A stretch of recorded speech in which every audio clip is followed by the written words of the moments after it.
Hey guys, Josh Okey from Coreware here. You may have seen a lot of this free range return talk, so I wanted to hop on, give you guys a little quick tour on what this means. So as you can see on my screen here, there is an error that says free range refunds not permitted. What is a free range refund? Well, a free range refund is when you refund a customer's card without a corresponding sale in your system. This leaves you vulnerable to bad actors, to employees refunding, your customers, or sorry, their friends money directly to their card without them actually making a purchase in the system.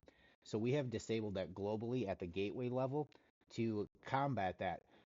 So if you're running into this error here, stating free range returns are not permitted, you have to do the return the correct way. So I wanted to jump in and show you. So if we take a look at our sales screen here, now let's go through a sale. So I'm going to say we'll sell this ammo, and we are going to, you can see here, this is a return since I have it keyed that way. Now, if I went ahead and hit continue and did a credit card return, it is going to give me the free range refunds not permitted. Why? Because this is a return that is not tied to a verified sales ID. As you can see, I just clicked return, added an item, and we're going to sell that. Now let's go through a complete sales process, and I'll show you how to do a return properly in coreSTORE. And then we'll also jump into what to do if you do have to do a quote unquote free range return.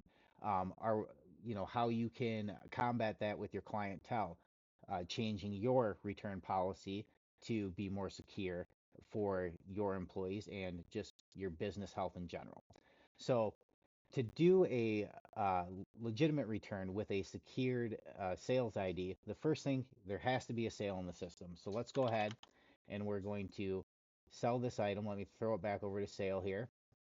Yep, we'll convert this to sale. I'm going to go ahead and grab a customer, which I'll just use myself.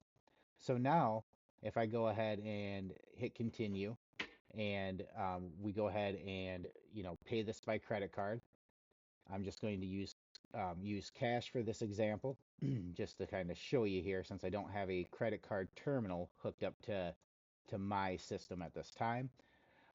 So now you'll see when you create a sale and it's verified in the system, you get a sale ID, and this one is POS 77. So I'm going to go ahead and grab that. Now, let's say the customer comes back in 10 days and they want to return this ammunition. Well, as part of your process, you're going to ask them for the receipt. Now, if they did not have a receipt, you can pull up their history under their customer record. So how this would work now is if someone needs to do a return back under the sales and new sale, you go ahead and you can click this three dot menu here, or you can use Control Alt, that is the key command. And we want to go look up receipt, and you'll go ahead and simply put in the point of sale number and hit lookup. And this is going to pull that invoice receipt back up. Right at the top of the screen, there's a create return button.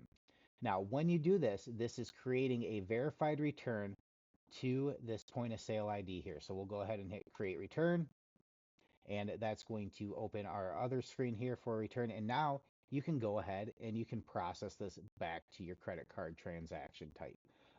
So that is the correct way to do a return.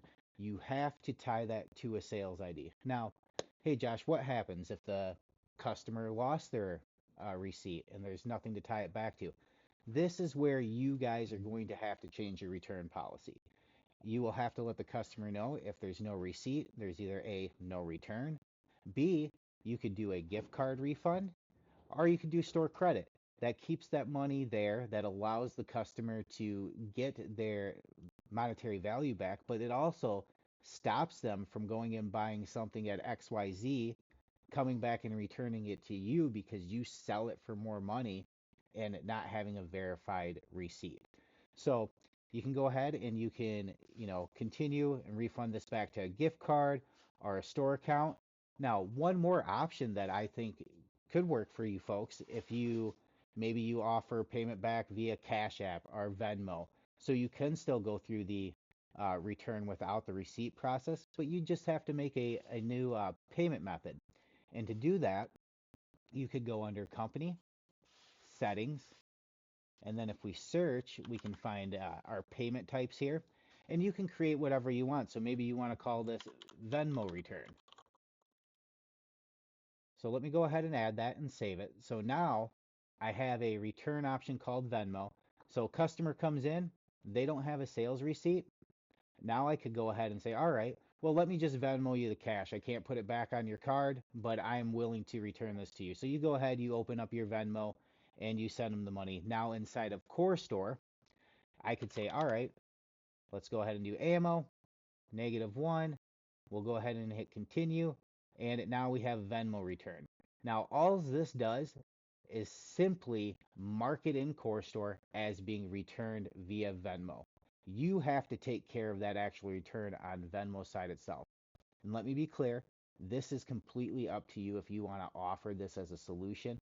Personally, I think if a customer doesn't have a receipt, you should use a gift card or a store account refund method because you really don't know where they purchased that product. We want to keep the bad actors under control. We want you guys to be going successfully running your business. So if you have any questions, please feel free to ask. But the simple answer is the correct way to do a return is to look up the sales receipt of the original transaction and use the create return button to be able to charge that money back to the corresponding credit card. Otherwise, you guys are going to need to let the customers know you can only give a gift card or a store account, or if you make a special payment type and you have your own set of circumstances you want to follow. At the end of the day, this is your standard operating procedure, but this is the correct way to do returns in coreSTORE. Thank you. Hope you guys have a great weekend. Happy Valentine's Day, and we'll talk to you soon.